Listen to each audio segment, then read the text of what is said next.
Welcome to BQ Prime. I'm Hiral Dadia. To discuss the buzzing stocks in trade today, we have Rajat Sharma from Securities joining in. Rajat, welcome to the show and a pleasure to speak to you as well.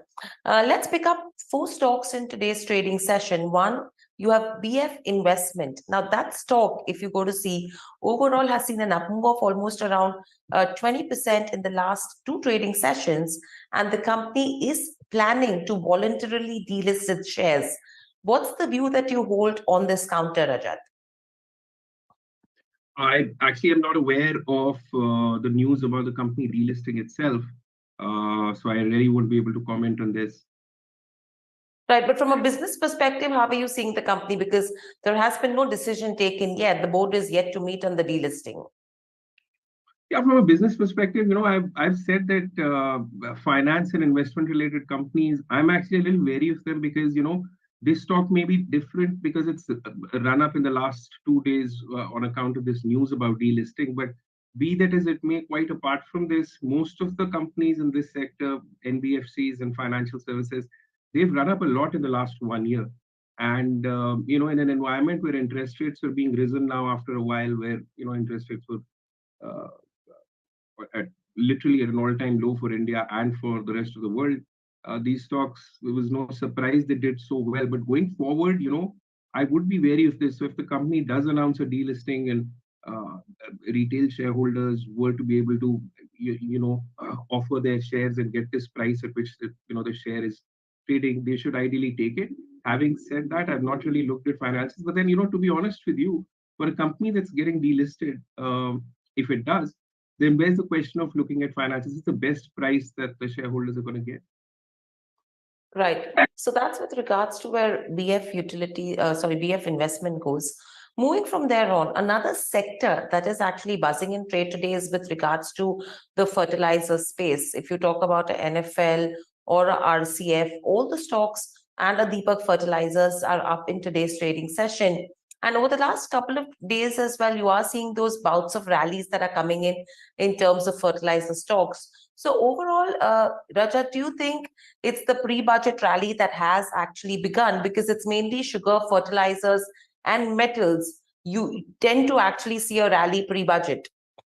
Yeah, always, right? And, when you look at the fertilizer space as a whole, it's actually performed really well over the last 1 year. Again, most of the stocks, if you see, the price change over the last 1 year, whether it's Agri-Tech or, Coromandel or Deepak Fertilizer or Fertilizer and Chemical, some of these stocks are up 70%, 100%, 80%. So at some point, this rally has to cool off. And as you said rightly, that just before the budget, you see that things get really heated up in this space. So I expect this to go on till the budget is announced. Obviously, also because this would be a very farmer agro friendly budget, which most budgets are. So from a short term trading perspective, if you're holding these stocks sitting on a profit, you might as well keep holding them and pay it out till the budget is announced. But I wouldn't actually recommend again a fresh entry into this sector given the way it's run up in the last 1 year. Right. So basically, what you're saying in terms of the fertilizer names is if you're holding fertilizer stocks, this is the time to continue holding and exit ahead of the budget, depending on what comes out or what's the anticipation. But a fresh entry is something which you're not recommending. Yeah, that is correct. I think not just wait all the way till the budget, the way, the aggressiveness with which these stocks have moved, I think the right time would be about a week or 10 days before the budget. That's usually what all the empirical evidence for these budget-friendly sectors like metal and fertilizers tend to show. Right. But overall, Rajat, if you see in terms of the expectation as well, a lot of chatter going on with regards to a subsidy increase that could be expected with regards to where urea goes, right? Additionally, if you see in terms of the exports or, with regards to where the export ban or increase of taxes for the Russian exported fertilizers is concerned, that is something which everyone is looking out for as well. So overall, from an announcement perspective, are you expecting something positive for the sector? And secondly, which would be the stock picks that you would look at? Because currently, we have the entire gamut which is moving in trade. Yeah, so to answer both your questions, first of all, I think more than increased subsidy, which is unlikely to happen given where government financials are. Higher taxes on exports can go, and I think they will. You will see that that will go both from fertilizers, and also I'm waiting for that to happen for oil and gas as well, because ONGC is a stock where we've taken a large position about 2 months back. So I think higher taxes on export of both commodities and fertilizers and oil, that will probably go out, but I don't think there would be much higher subsidies than what we already have right now for this sector.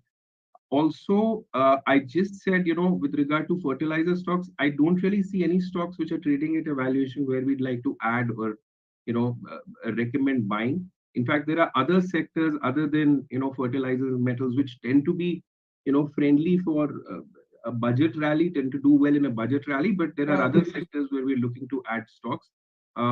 Again, having said that, one stock that we're still holding in our core portfolio is Steel Authority of India, because I think that's one stock which has very manageable amounts of debt, and it's government run. So whenever there is a revival in the capex cycle, whenever government announces more projects, I think that stock should benefit. But other than that, if you see most of the other stocks, they are running with such high levels of debt, and it's been a mixed bag in terms of their performance. So nothing really that strikes out for me that I would recommend buying there in metals either. Right. Metals we will talk about in a bit, but overall from a metal pack as well, clearly, Rajat, if you go to see what's happening with metals was that as a sector, it was a complete avoid so far, right?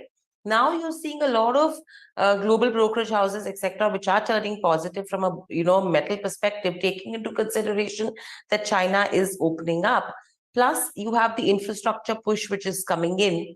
So, taking the demand scenario into consideration, plus taking into consideration that in terms of metal prices, they seem to have bottomed out as well. Overall, do you think there is a possibility of a re-rating for the metal sector as a whole, if not today, but probably in the medium, near term to medium term? I doubt it, because as you just said yourself, there is a bottoming out of metal prices. So metal prices are at an all-time low. Where is the question of re-rating, and where is the question of higher demand? If there was, you would have seen signs of that happening right now.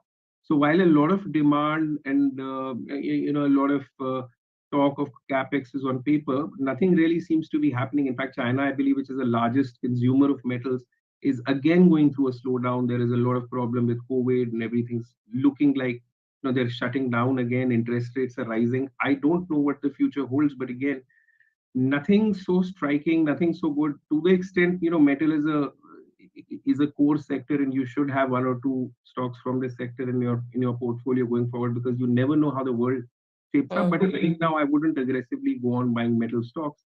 Steel Authority of India is one stock which we have. NMDC is the other, which you can buy purely for a high dividend yield that the stock offers. And I think I believe it's trading at 123, 124 right now. So that could be another stock that you can add. Right. And what would your view be with regards to a Nalco, Hindalco, Vedanta, as well as a JSW Steel, if you have to consider the other part of the metal pack? Yeah, see, JSW Steel again, extremely high valued right now. Vedanta and Hindalco are two stocks which I'd never really buy. I've said this many times. I've written about this.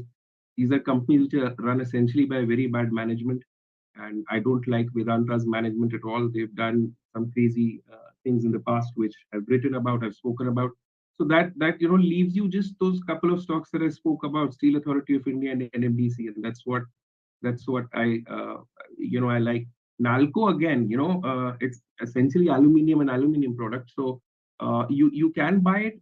It's available at an attractive valuation. But what the point I'm trying to make is, I don't see any triggers because of which I would see a very high demand for metals or aluminium or any of these stocks, because of which you'd like to buy. I don't think in the budget the government is going to announce any major capex plans or any major projects which would directly benefit these companies.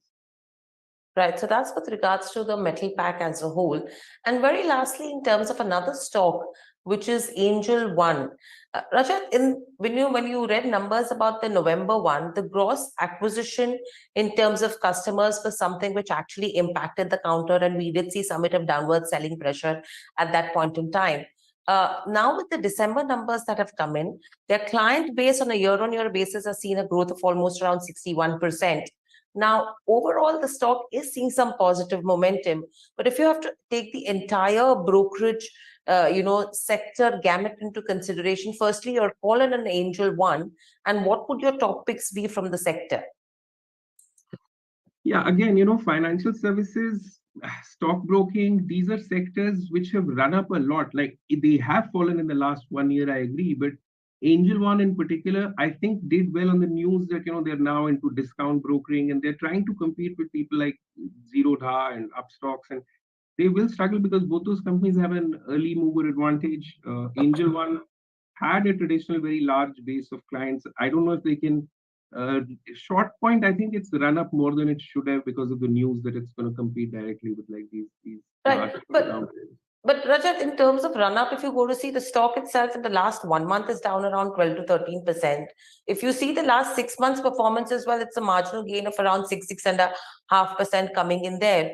So a 52-week high of 2022 on the stock, and currently the stock is trading at around 1350. So would you still take that as an exception in terms of the rally? No, I don't think so. It's moved between 1,000 and 2,000 rupees. Currently, the last few quarter results that they've posted have been strong. So it appears that it's trading at a low price earning multiple. But think about it, this is a stock from a sector where there is intense competition. You're talking about the core business remains stockbroking. And, anyone or everyone is doing stockbroking. There are so many brokers who want to surrender their license. There are new players coming in and buying this out. So why should an investor park their money in such a, if Zerodha were to get listed or Upstocks were to get listed and they were to raise money to expand aggressively and eat into the market share of these companies, I would have understood. The reason why the stock may have done well is because they're the only ones who are right now in the listed space which is trying to foray into discount. So that's where they must have got some valuation benefit and some momentum behind the stock. I don't think it's likely to continue at all. Right. So would it be an avoid, in terms of an Angel One? I think it would be an avoid and sell if you're holding it. Right. So that's the view coming in with regards to Angel One as well. Thank you, Rajat. Thank you so much for joining us on the show. So 4 stocks, or in fact 2 stocks in 2 sectors that we've spoken about today.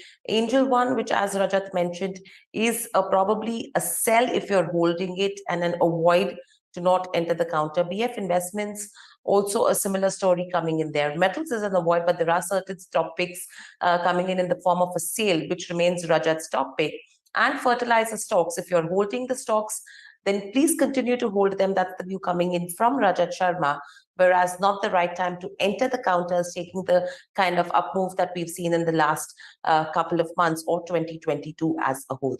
So these are the moving stocks of the day today. Thanks for watching.